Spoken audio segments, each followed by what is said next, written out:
Carrie Nation attacks a Kansas saloon.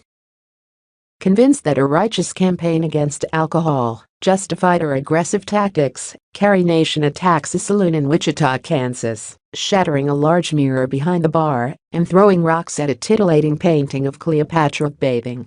Carrie Nation's lifelong battle against alcohol reflected a larger reformist spirit that swept through the nation in the early 20th century and led to laws against everything from child labor to impure food and drugs.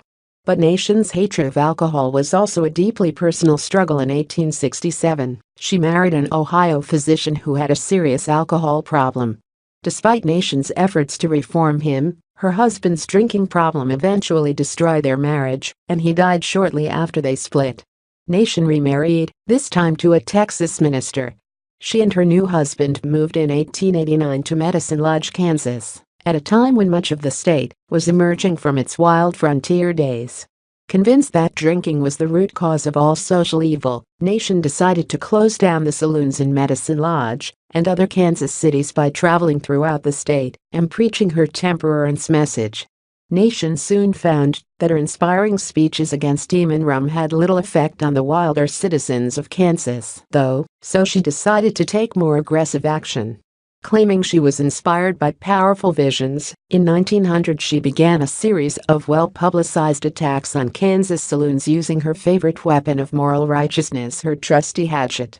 At 6 feet tall and 175 pounds, the hatchet-wielding Nation was an intimidating sight.